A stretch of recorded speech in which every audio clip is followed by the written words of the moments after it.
Hello, good evening to everyone.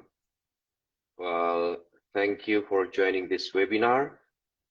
It is me, Marino Sutedjo from Indonesia, and in my time now, it's quite early morning. So maybe if there is some of you in the other part of the world, I would like to say also good morning. Today's topics I'm going to discuss is about a modern perspective for managing curve canals. I hope you all enjoy the webinar. If there's any questions that you would like to ask, just write it at the chat and I will be here to discuss your questions at the end of the webinar. So enjoy the webinar. Well, hello everyone. Good evening to all of you, or maybe in some part of the world, I would like to say good morning. I'm Dr. Marino Sutedjo from Indonesia, and I'm a gold member of Study Talent Endodontic.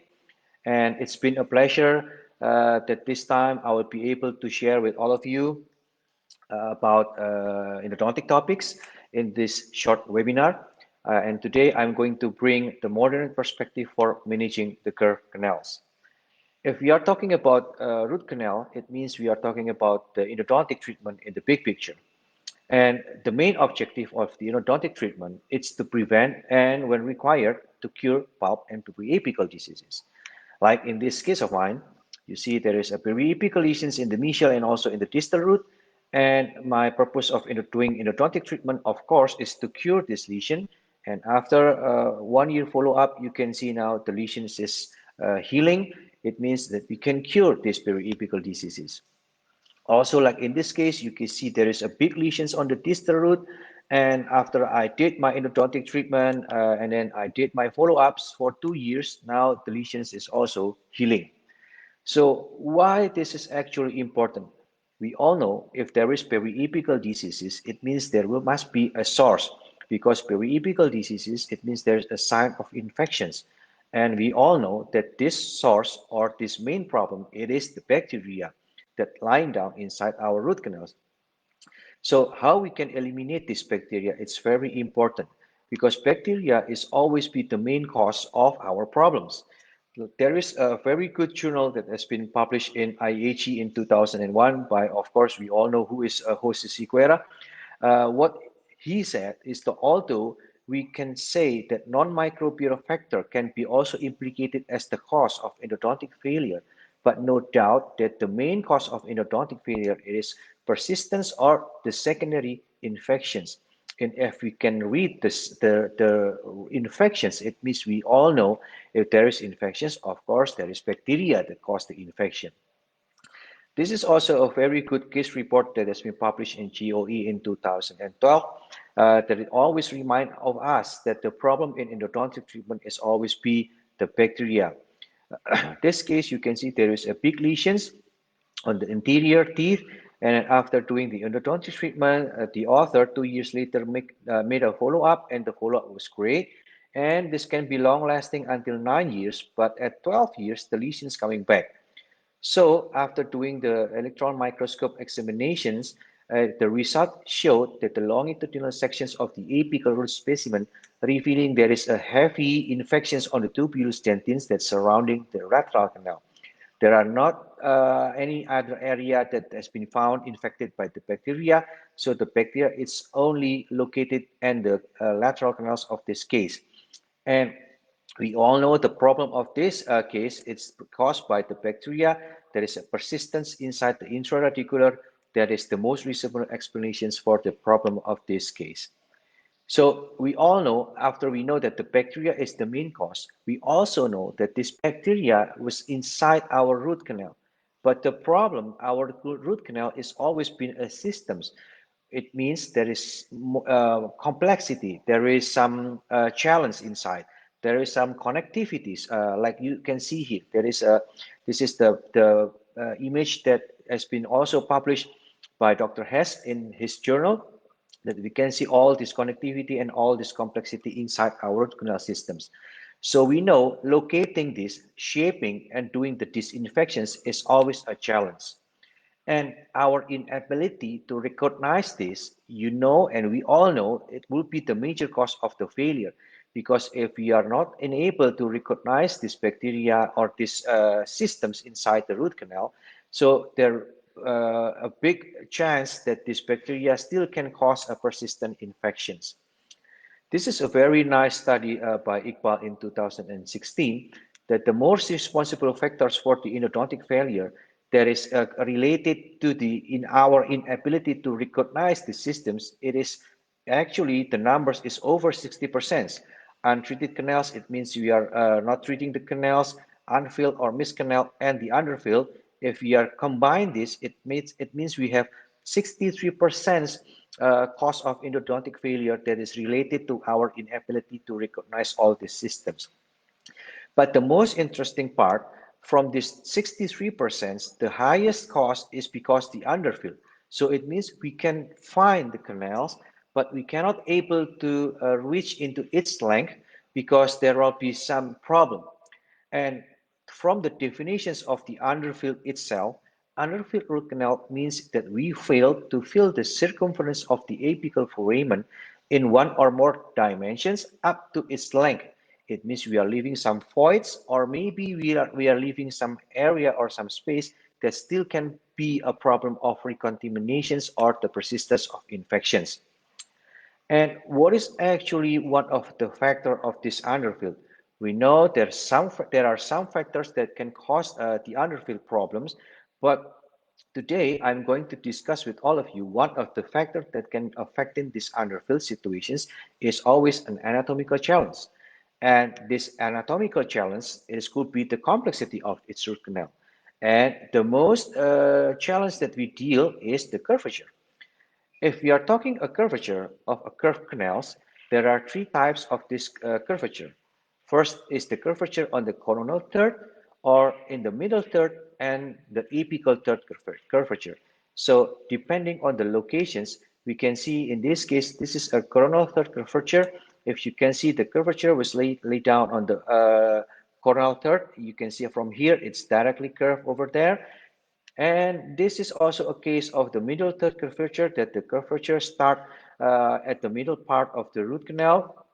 And this is the apical third of the curvature, that the curve starting at the apical part of the canal. So what I'm going to do discuss with you on this event, I'm going to see with all of you what is actually the modern perspective nowadays for managing these curve canals. So there are three strategy or three perspective if you want to see how we can manage these curve canals. First is the access cavity, and then we would like to say also what is our shaping strategy for this curve canal. And last but not least, we need to see the efficient instruments that we can use for shaping this curve canal. So one thing for sure, all endodontic procedures, although it is curved, straight, or whatever is that, it must be start with the access cavity.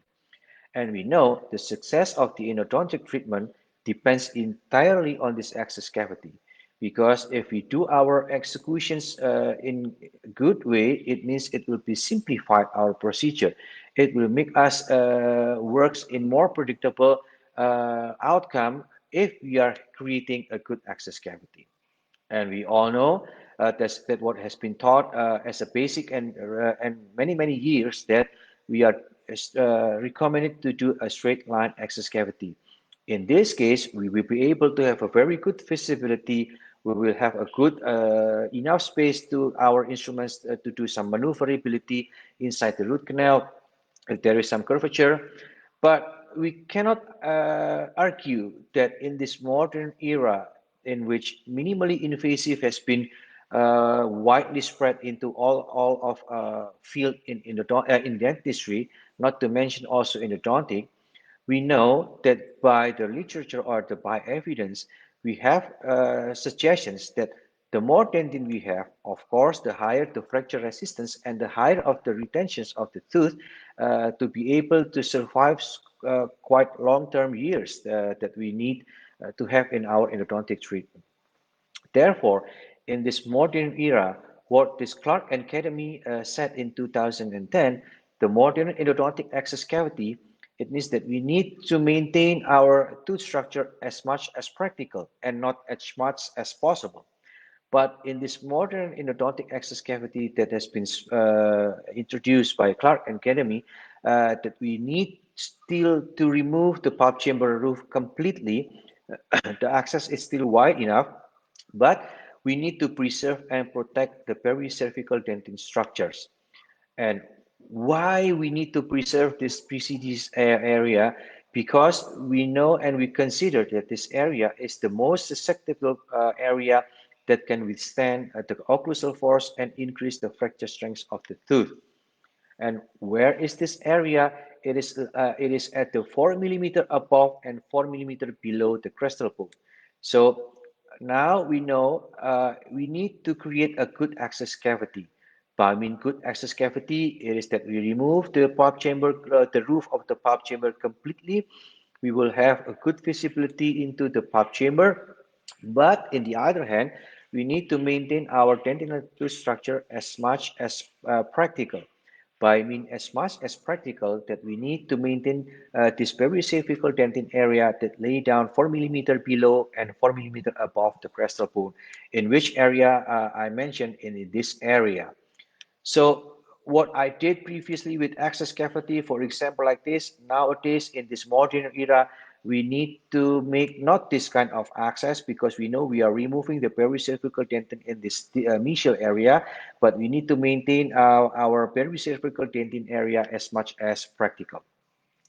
So what is actually this access cavity should be in this modern era if we want to have a management of the curve canal? Of course, the visibility, because if you cannot see the entrance of the root canal, it means we are having problems to identify it and also to shape the canal.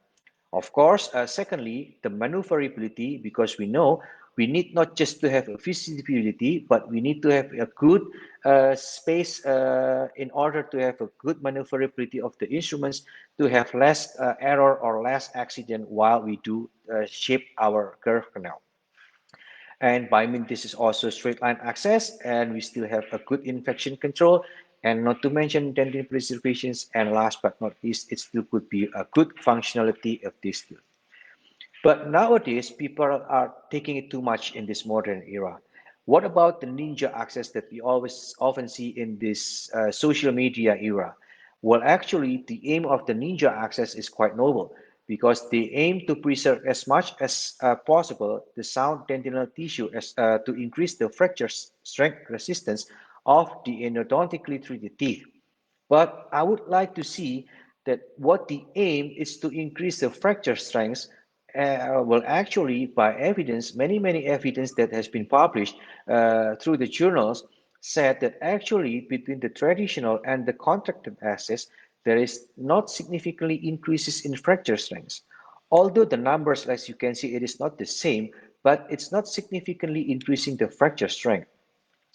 This is a good paper by Gianluca Plotino and Nicola Grandi back in 2017 that they are dividing into three types of access. The traditional, the conservative, by meaning conservative in this case, we are removing all the roof of the pulp chamber, but we are maintaining the pericervical dentin area, not to have a excessive dentin removal in this PCD area. And the third type of access is the ninja access. And what is the study said? Well, actually, the traditional access, of course, it show a lower fracture strength than the ones prepared with the conservative or ninja. So by this, we need to be understand by increasing the pericervical dentin area, improving our endodontic treated teeth to have a higher fracture resistance. But by doing ninja access or ultra conservative, they don't have any increase significantly in fracture strength compared to the conservative. So we know by making it a very small or ninja access, we don't have any good benefits by means increasing fracture strength. What about also the truss access, the type of access that not removing or that is not deroofing all the roof of the pulp chamber? There is a good study that has been conducted by the Siena University. It's also from Professor Simone Grandini. It is also one of our gold members. And what he said about this study, that the truss access did not increase the fracture strength. What is increased the fracture strength is the number of the residual wall. It means the more residual wall we have in our endodontic teeth, it means the higher the fracture strength. The type of access or the truss access itself, it is not increasing our fracture strength of our endodontic teeth. And not to mention about the benefit, the risk also quite high because by making it a smaller or it is like ultra or let's say ninja access, we know there is a chance that we are increasing the geometry at the apical area. So it means we have a risk of enlarging the apical segment of the root, and it could be cause we have a more risk of let's say debris extrusions, irrigans extrusions, because this smaller the access cavity in curve canal, it means we are increasing the difficulty level of the shaping procedures.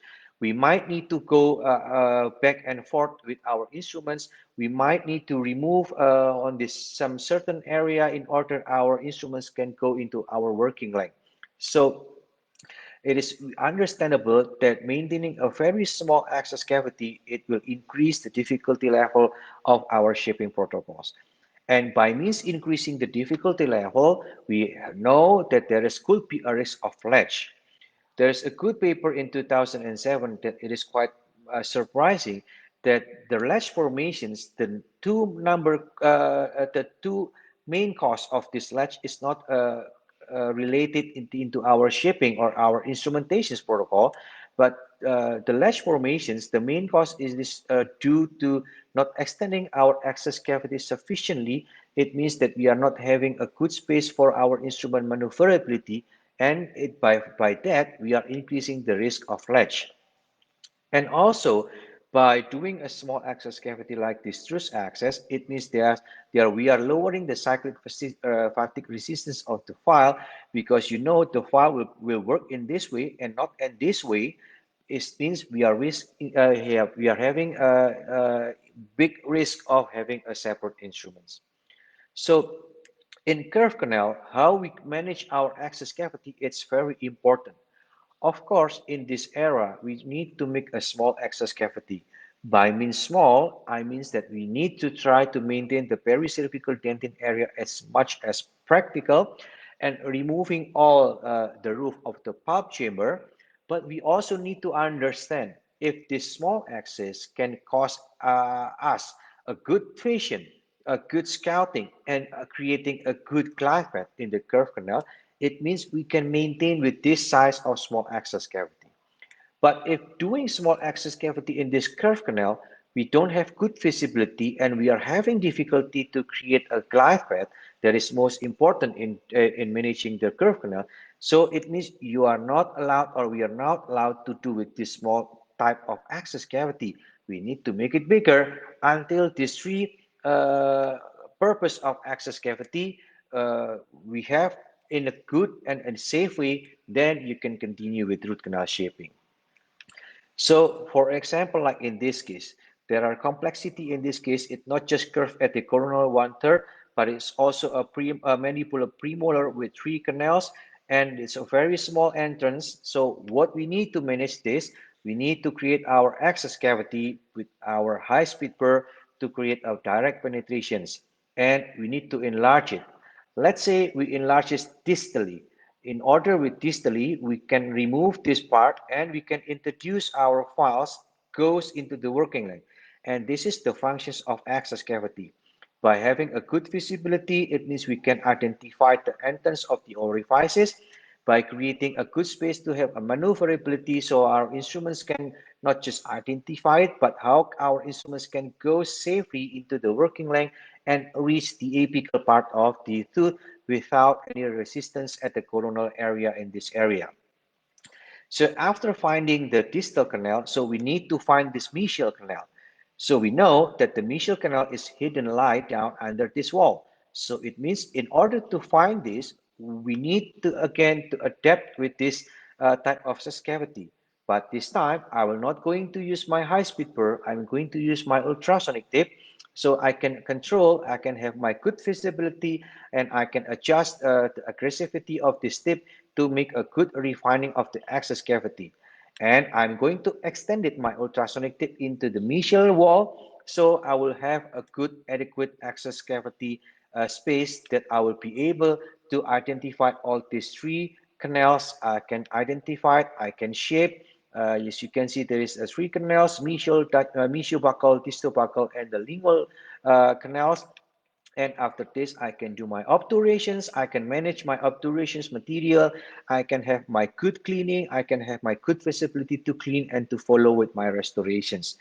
So therefore, access cavity, it is very important if we want to have a good management perspective in the curve canal, in the curve root canal. So we cannot have a very small access cavity. We should have maintain a dentin at the pericervical dentin area in order to have increasing the fracture strength.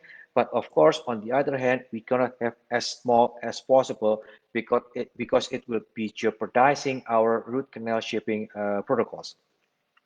So the second things that I'm going to discuss with you about the concept shaping strategy, and of course how we can find and how we can select our instruments that quite efficient in order to have a good shaping of the curved root canal. So talking about the shaping strategy in curve canals, we have to be agree in one thing, that we need to respect the curvature.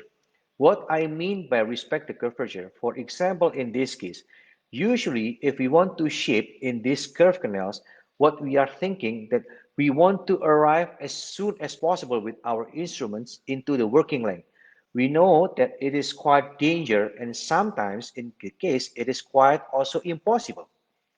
Respect the curvature by means before we need to understand that if we want to arrive at the working length, we need to manage this curvature, because if we are not making this curvature smoothly, it is impossible for our instruments to safely arrive at the working length without any accident.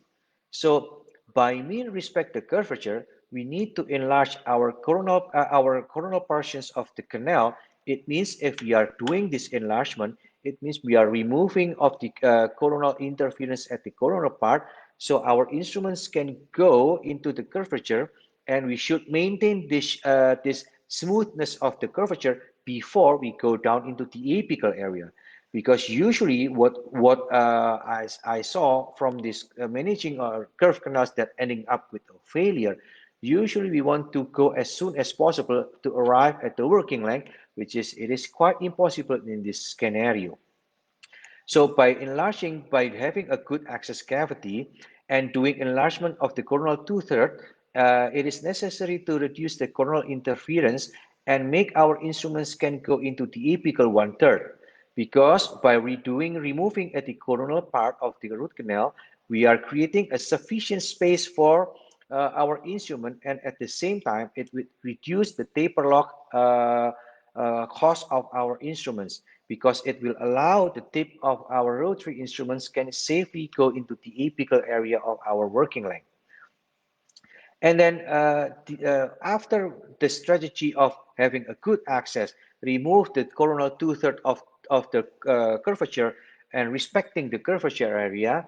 Now, thanks to all the remove interference at the coronal area, now we can keep the sensitivity of our instruments to reach at the apical area by having a good glide path, safe glide path, so we can reach the apical area in a safe manners and not to have any risk of, let's say, latch of broken file. So once again, the concept shaping strategy, my concept shaping strategy in this curve canal, of course, one, I have a good access cavity, and then the shaping strategy in my perspective, I always remove the coronal interference at the coronal two-thirds, and I'm respecting the curvature. Because if we are not removing the coronal interference at the coronal two-thirds, it is quite difficult for us to respect the curvature. Once we remove the coronal interference, and once we can safely insert our instruments into the curvature, make sure we have a smooth curvature area, and by that we are removing all the interference at the coronal part, reduce the risk of taper lock of our instruments. Now we can safely and have a good feeling of our rotary tip into the apical portions of the root canal into our working length. So the last thing after the access and the shaping strategy and how we have a good strategy, last but not least, is how we are going to choose our instruments. I just want to, let's say, our history of our instrumentations. If we are seeing the history of our instrumentations, uh, it starts from the early coronal enlargement concept. Before that, we know that before we do our shaping into curve canal, for example, like in this case, we have been taught that we need to remove this part of the coronal. Usually at that early coronal enlargement concept, we are using the Kids-Glidden drill. By inserting sequential size of Kids-Glidden drill, we can remove the coronal interference and we can insert our files into the working length. And by means this file at that time, at the way back, way years ago, we are using the 2% of our stainless steel instruments. But we know stainless steel instrument is quite stiff. And in curve canals, usually the big number, as we know all, what kind of material you use, the bigger the file, the stiffer the file, the more difficult the file to handle, the more risk the file can create latch or broken file. So stainless steel was not considering an ideal material to manage a curve canals in our daily practice. Therefore, later stage around 1999 or maybe early 2000s, we are familiar with the night eye systems. And when the night eye systems coming up, then the selective coronal enlargement concepts also at the same time has been introduced. By mean the selective coronal enlargement, it is the dynamic removal of the coronal interference using the preparations with NITA instruments. Well, at that time, we all know how we can have a good coronal enlargement by having a ProTaper SX that is quite big to remove all the coronal interference at the coronal part. And by that, we can introduce our files safely and easier into our working length. But later on in this modern era, this concept now has been changed into the simultaneously technique. What is actually by simultaneously technique? That nowadays we are now introducing our rotary small numbers of files first into our curve canals. So by mean that we are creating a good glide path with these rotary small instruments because small instruments can safely slip and slide into the curve canal, not having a good aggressivity at the coronal part. So we can create a very good creation of glide path, a smooth walls without any irregularities that can guide our next shaping files to create enlargement in a safer way. So how we can create this glide path? Well, back years ago, we are using our manual files. So for example, we are starting with 8, we increasing to 10, 15, 20. Let's say 20, we stop to have a good glide path and then we can continue with the rotary files. But nowadays, I'm suggesting in this modern era, by, by having a mechanical glide path or creating with this rotary glide path, it could be in a very better way and a safer way. There is a good paper by Giuseppe Cantatori, is also with Professor Elio Bruti and Castellucci, having an expert to create a glide path by using the rotary glide path and using the manual glide path. You can see immediately the difference. Even it is in expert, but if they are having a rotary glide path, there are not so many enlargement at the apical area. But by using a manual glide path, in this case, it's a K file, you can see the enlargement is quite huge in this apical area, and it makes us more difficult to control the extrusions or debris, and also the extrusions of could be the risk of extrusion, irrigans extrusions. You can see in this video by using the K file, the number 20, since it's stiff, usually they don't have any ability to go slide into the apical part of the root because it is also using manually. It means it don't have any continuous rotations for the files to progressively down in a safer way into the root canal. You can see for in this video, in this curved shape canals, I inserted my K file. There is some restrictions at the apical area and the coronal part area. Now you can see when we use this, how the middle part of this K file is flaring. By means this flaring, it means we don't have any smoothness of this curve S canals, and we might have an enlargement that we don't want to have in our glide path. So comparing manual and rotary glide path, we need to have a same understanding that by having a rotary glide path, it is more suitable because they promoted less deviations, especially in a curved canal. But the problem, even it is a rotary glide path, but the material is still nickel titanium.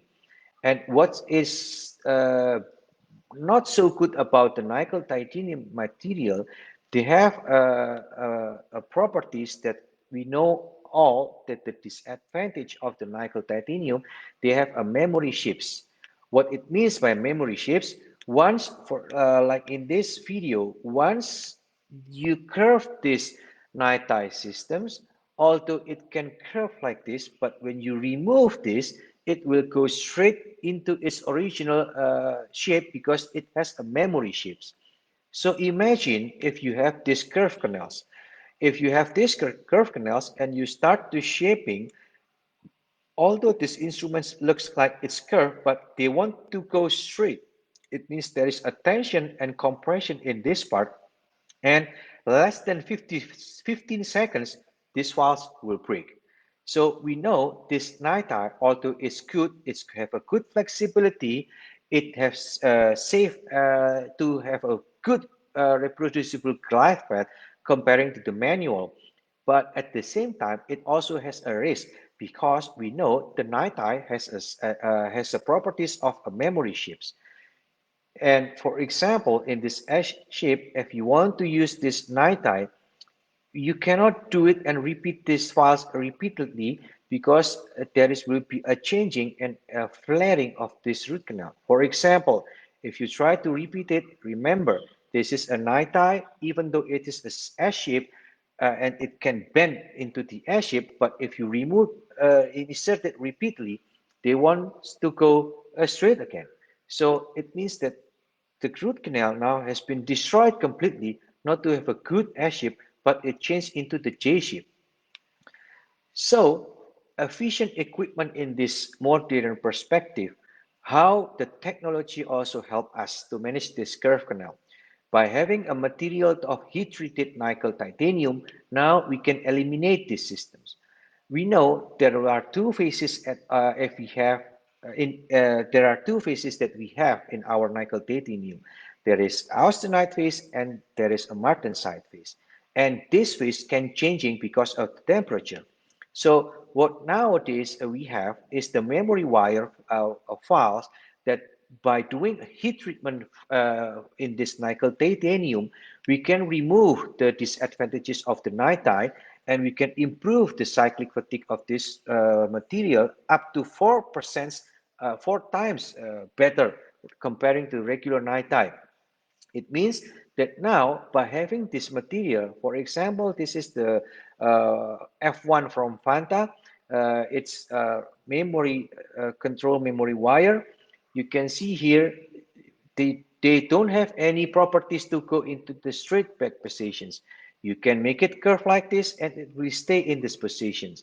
So if we are dealing with the curve canals, we know for sure this material can guide us safely inside the curve canals because they are not going to be a straight instruments because they don't have any memory properties again like what it is have in our regular night time.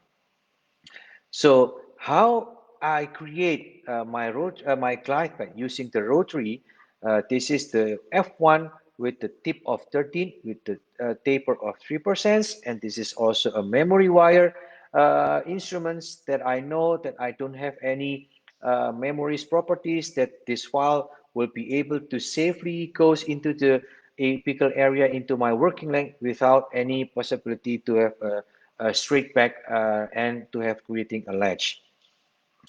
And also you can see here after we create a glide path, the debris was all over the part of the instrument. It means it's cut efficiently. So choose your path if you want to have a good glide path. I want the safer one or you want the risky one. And I always go with the safer one, therefore I will always go with the rotary glide path. So the efficient instrument that I'm going to say with all of you now is the F1. How the sequence is quite simple. We started with the ClassPad file with the tip 13 and 3% taper, and then we continue with the tip 20 with the taper 04. In some curve canal, we can stop at the 2004, but you can also go with the 2506, and if it is not big enough, we can continue with the 3504. So what is now the perspective of this management of our curve canals? Of course, first thing first, respect the curvatures. So by scouting not into the apical area first, it means at least at the entrance of the curvatures of the curve canals, and creating the pre-flaring using the rotary file, it means we try to remove the coronal interference in this area. We respect the curvature in this area to have a smooth entrance of the curvature. By then, we now insert our K file to check our working length. Once we able to identify the working length, so now we can continue with our glide path up into working length, and we can also continue shaping and finishing. It depends also in the complexity and the difficulties of your root canal. You can stop at the 2004 or you maybe can stop at the 2506. So what we have here, we try to scout not into the apical part first, but respect the curvature to make a smooth scouting in this part. Reduce the stopper. It means we know that we need to enlarge at this part first, not to reach working length at the same time. Full fluid canal to make sure our instruments work safely. Use our rotary, in this case the F1 1303. It works with 400 RPM with 2.5 torque. You can see here, just make sure you smoothly insert in and insert out to make the smooth curvature here. Always respect the curvature. Okay. I'm a little bit applying a brushing motions in this coronal to remove a little bit of the coronal interference. Irrigate to remove the debris. Now, once we respect the curvature and remove the coronal interference, now we want to check our working length with our K file. Once the apex locator confirmed that the working length is there, or we are reaching already the working length, reduce the stopper, check with your apex locator, make sure it is the correct working length. So now we can transfer this working length into our rotary glide path and to create a glide path up into our working length. Once again, full fluid canal all the time. Now insert your glide path rotary. Do not push too hard, just let the file goes in and find a way. That's the beauty of rotary glide path file. Lubricate, remove the debris. Once we create a glide path, we can continue with our shaping files. I'm going to continue with the 2004 F1. Smoothly in, smoothly out. Smoothly in, smoothly out. On the way out, don't forget to check your fluid. If the debris is quite thick there, it means it's time to clean the fluid and reintroduce again the file. Don't make the file goes directly. If it is difficult, we need to try to repeatedly insert our file into our working length. We can again, in some extreme curve canals, I would like to stop at the 2004. In some cases, it is enough. But if you want to go a little bit bigger and you consider it's quite safe, then you can continue with the 2506. This is the F1 of 2506. Once again, smoothly in and out until it reaches the working length. Okay, and don't forget, once you reach the working length, you don't need to repeat it several times. Kiss and goodbye. So once you touch the working length, it's time to say goodbye. Because if you are repeated, although it is a memory wire, you still have a risk to have a flaring of the shape of the root canal. until it's reached the working length. It means that you have done shaping. Now, after we're done shaping, you can continue the next step. And what is the next step after we are creating? This is also what you can see in the curve canals. I'm using the UFO models with the S curve canals, starting with the rotary glide path, smoothly in, smoothly out until we create a good glide path and we can reach the working length. You can see here the fluid is all over the place. Then also the other canal also you need to create a good glide path, and then we can continue with the 2004, 400 RPM, 2.5 torque, smoothly in, smoothly out until it reaches the working length. Okay, after the 2004 is reaching the working length, then you might continue with the final shaping of the 2506. You can see the draperies is quite even. It means the efficiency of this file touching the root canal was is good because we can have a nice shape of the canals according to our instrument's size. So insert the 2506 until it reaches working length. Also, we need to do the same with our other canals and until it reaches the working length. So you can see how it can manage nice curvature. This is the 2506.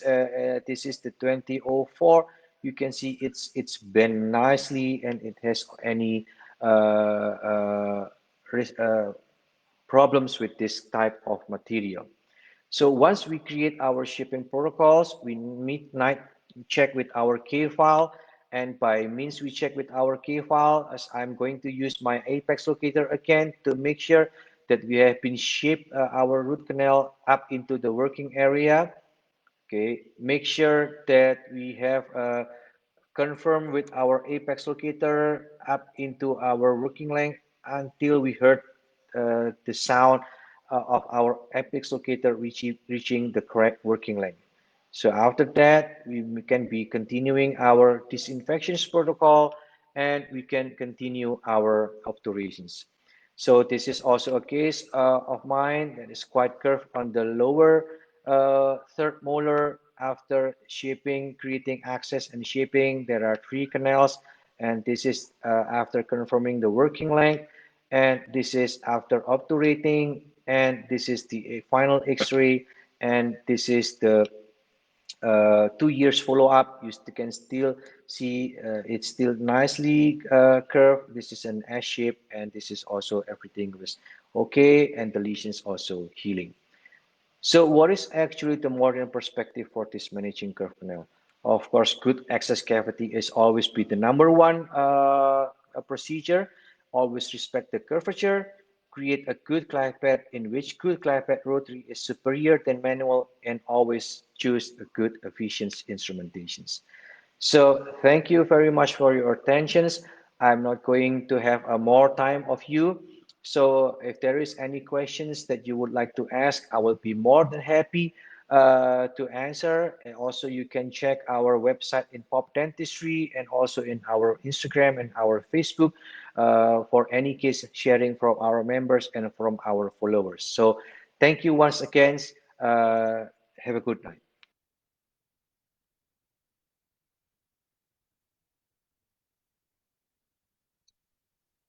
Well, I do hope you all enjoy the webinar. I can see there are, I think, few questions from the participants. One is by Hitaishi Patel. Doesn't it increase the chances of missing a canal in Ninja Access? My answer is exactly, you are absolutely right. By evidence, Ninja Access has increased our chance to have a missed canal if we are not using any magnifications or using an ultrasonic to explore the canals. That's why I am not suggesting to do a Ninja Access for this type of canals or in any procedures of endodontic that we are doing for daily routine. So what I suggest is that the concept of dynamic access, it means we need to create a small access. By means small in this are as small as practical, not as small as possible, because ninja access will for sure increasing our risk. It not just in missing canal, but also some iatrogenic errors like a latch, broken file, maybe missed canal, like you also said. So that's why it is absolutely right. That's why it is not my suggestions for doing this type of access. Also by Dr. Ahmed Hamid, does the multiple strokes while inserting rotary files changes or make the shapes of the canal irregular? Yes, there are some things that if we remember the properties of regular nickel titanium files, that it has a memory shapes. So while we are doing our shaping, if we do multiple strokes and the files wants to go back into its straight position, it will of course creating some irregularities. That's why choosing an efficient instruments, nowadays we have Martin Sitix instruments that we can use, that is safer and not don't have any properties of going back to straight. It doesn't have any memory shapes properties for this smart density file, which is it's safer to use. But at the same time, I always said that in rotary files, we need to have rules that once we go to the working length, it's time to say goodbye. We don't need to repeat it several times because it will create some irregularities. Uh, Also, there is a questions. At first, you scout the canal manually, and then you introduce the rotary F1. I mean, is this not safer to get patency? Okay, so in some cases, let's say in a very curved canals, I'm trying not to go directly to have a canal patency, but I try to respect the first curvature.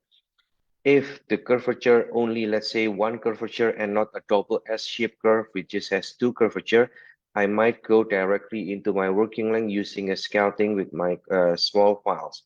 But if it is, for example, like an S curve, which has two curvatures, I'm trying to respect my curvature number one, make insertions my small files and have a smoother curve number one, and then trying to remove my coronal interference using my rotary. So in that case, I can reintroduce my small files and don't have any coronal interference at the coronal part, and let the tip of my small files can reach the working length and create a patency. But in a, let's say, not in a severe curve canals, or maybe only one curvature that you can have a certainty you can reach the working length at the same time, then you can go directly into the working length and create a canal patency. What type of material of durations material I'm using? Now I'm trying to use the PC sealer in conjunctions with the warm particle condensations technique. So that's my obturations technique. So I think that is all the questions that from the participants. Maybe if there is any questions, I would like to answer happily. Well, okay, so thank you everyone once again. And don't forget, also you can answer the survey that will be given after this directly. Please make sure you fill the survey for us to have some evaluations. So thank you once again for your attentions and for your participants at this webinar. And I hope we can see you in another versions of webinar by Study Italian in Endodontic. So have a good night to everyone and stay safe and take care.